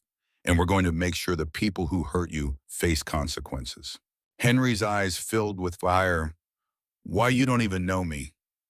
"Because somebody did the same thing for me once," Marcus said. "And now it's my turn to pay it forward." 3 months later, the nursing home was under federal investigation. 5 staff members had been fired. 12 residents, including Henry, had been moved to better facilities. Criminal charges were pending. And Henry Walsh volunteered for Veterans Against Bullying. "I want to help others like you helped me," he said. The circle continued. Victim became survivor, became advocate. Pain became purpose. Trauma became strength. It was how healing worked. Dorothy died peacefully at 81, not from cancer, from pneumonia, quick and relatively painless. She went to sleep one night and simply didn't wake up. Marcus found her in the morning, still wearing the silver bracelet. Her face was peaceful, almost smiling. He sat beside her bed and held her hand until the paramedics arrived. Wallace was gentle, respectful. Rebecca came immediately, so did Vera. The room filled with people who'd loved Dorothy Blackwood. The funeral was huge. Over 300 people attended, veterans from 3 wars, clients from Veterans Against Bullying, community members who'd been inspired by her courage. Evelyn Kowalski spoke, her voice clear and strong despite her 82 years. "Dorothy Blackwood taught us courage isn't about not being afraid. It's about being afraid and standing anyway." She was terrified that day at the diner, terrified of those boys, but she stood. And because she stood, all of us learned to stand too. Garrett spoke next, tears streaming down his face. I'm the reason Dorothy suffered. I'm the one who hurt her, and she had every reason to hate me. But when I asked for forgiveness, when I tried to make amends, she gave me a chance. She told me, every day is an opportunity to be better than you were yesterday. She saw the man I could become before I saw it myself. That's grace, that's love, that's Dorothy. Marcus spoke last, wearing his dress blues and his Hell's Angels patch. Two parts of his identity that had seemed contradictory but were really the same thing. Service, loyalty, honor. My mother was the strongest person I've ever known, he said. Not because she never broke, but because she broke and put herself back together every single time. She lost her husband young, raised me alone, survived poverty, loneliness, discrimination, watched her only son go to war twice and come home damaged, battled cancer, got terrorized by thugs, and through it all, she never stopped being kind, never stopped fighting for what was right, never stopped loving with her whole heart. His voice cracked. Vera squeezed his hand. She taught me that strength isn't about how much you can endure. It's about how you endure it, with grace, with dignity, with love. He looked at the casket, at the bracelet gleaming on his mother's wrist. I'm going to miss her every day for the rest of my life, but I'm going to honor her by living the way she taught me, by standing up for people who can't stand up for themselves, by choosing courage over comfort, by being better than I was yesterday. He paused. Semper fidelis ma, always faithful, I promise. They scattered Dorothy's ashes on Route 66 near Magnolia's Diner, the place where she'd been happiest, where her stand had changed everything. Marcus stood with Rebecca and Vera and Wallace and Clayton and Garrett, with Evelyn and Frank and Henry and 200 others whose lives Dorothy had touched. The sun was setting, the sky bleeding orange and red across the desert, the same colors as that first night, full circle. As the ashes drifted on the wind, Marcus felt something shift. Not grief exactly. Recognition. His mother was gone, but what she'd built remained. The courage she'd inspired, the community she'd helped create, the legacy of standing up when it mattered.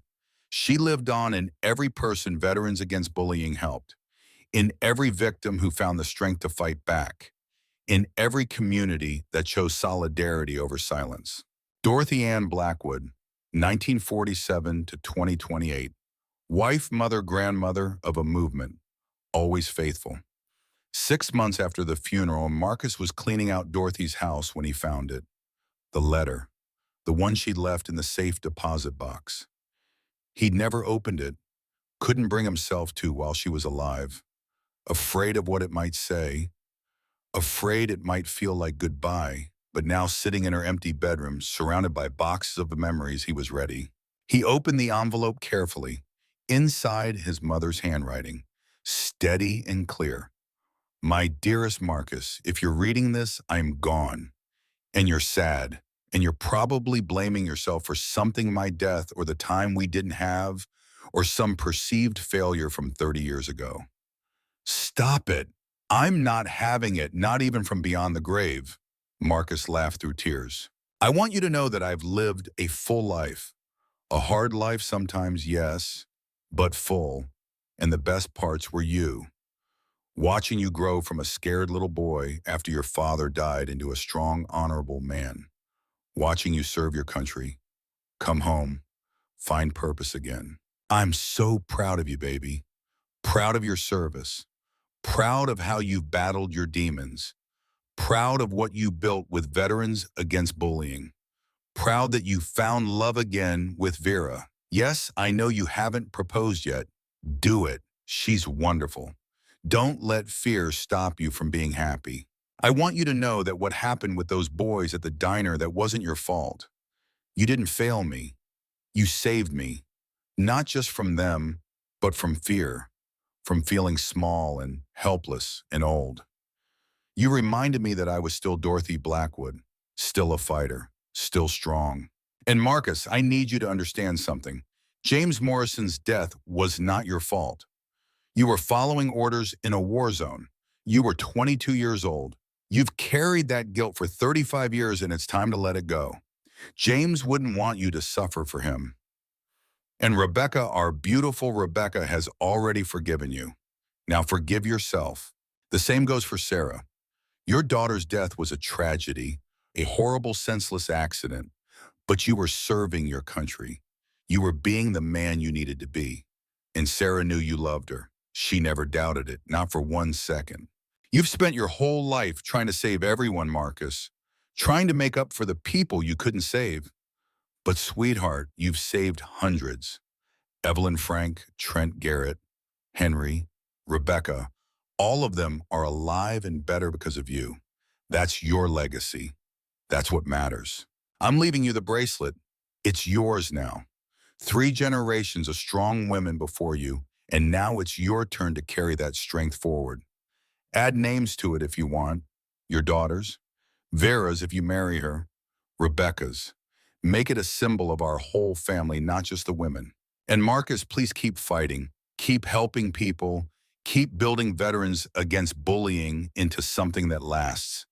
Keep being the man your father would be proud of. The man I've always been proud of. The man you were born to be. I love you with my whole heart. I always have. I always will. Now go live, baby. Live fully. Live boldly. Live without fear. You've earned it. All my love always, Mom. P.S. The money in that account. There's more than 50,000. I've been saving for 40 years. Check with the bank manager. It's all yours. Build something beautiful with it. Marcus sat on his mother's bed and read the letter 3 times. Then he held it to his chest and cried. Not from grief, from gratitude. For a mother who'd loved him unconditionally. For a life that had been hard but meaningful. For a second chance at happiness he'd never thought he deserved. When the tears finally stopped, Marcus pulled out his phone, called Vera. Hey, she answered, you okay? Yeah, I found something in my mom's letter. Oh, Marcus, how are you holding up? Good, actually good. She told me to propose to you. Vera laughed. Did she now?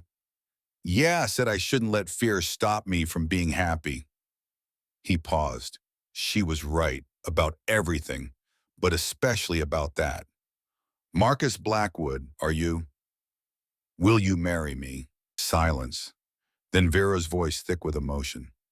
Yes. God, yes. Of course, yes. I don't have a ring yet. I don't care about a ring. I care about you, about us, about building a life together. Even with all my baggage, especially with your baggage, it made you who you are, and who you are is the man I love. Marcus smiled, really smiled, the kind of smile that reached all the way down to his soul. I love you too. Come home, Marcus. Let's start planning our future. On my way. He hung up, looked around his mother's empty house one last time. Then he took the bracelet from the dresser where Dorothy had always kept it, slipped it into his pocket, and walked out into the Nevada sunshine. The road ahead was long, still uncertain, but he wouldn't walk it alone. He had Vera, he had Rebecca, he had the veterans and volunteers and community that had come together around a simple idea that courage meant standing up for people who couldn't stand up for themselves. He had his mother's legacy, his father's example, James Morrison's forgiveness, Sarah's memory. He had everything that mattered. And as Marcus Blackwood drove away from the past and toward the future, he thought about all the stories he'd heard, all the lives he'd touched, all the people who'd found courage in Dorothy's stand. People asked what made a hero. They thought it was about being fearless, being perfect, being stronger than everyone else. But that wasn't it. Heroes were just people who, when faced with a choice between what was easy and what was right, chose right, even when it cost them everything. Marcus Blackwood was a Marine, a Hell's Angel, a son, a man who understood that the only battles worth fighting were the ones that protected people who couldn't protect themselves. His war didn't end in the desert. It came home, and he fought it every day. Not with violence, but with service. Not with hatred, but with love. Not for glory, but because it was right. The road went on. The fight continued. But as long as there were people willing to stand in the gap, willing to say, not on my watch, there was hope. And sometimes hope was enough. The sun set over Nevada. The desert turned gold and crimson. Somewhere a Harley-Davidson engine roared to life. Marcus Blackwood rode into the future, the silver bracelet in his pocket, his mother's love in his heart, and the knowledge that he'd kept his promises. All of them. The road stretched ahead, not dark anymore, not uncertain, bright, clear, full of possibility. And Marcus rode toward it with his whole heart. Some things were worth losing everything for, and some things, like a mother's love, a family reunited, a purpose found, were worth finding everything for. The story that started with a shattered plate and a scared old woman ended with proof that one person standing for what's right can change the world. Not through violence, not through hatred, but through the simple, powerful act of refusing to let cruelty win. Marcus Blackwood had learned that lesson well, and he would spend the rest of his life teaching it to others. The road stretched ahead. He rode toward it with hope, and that made all the difference.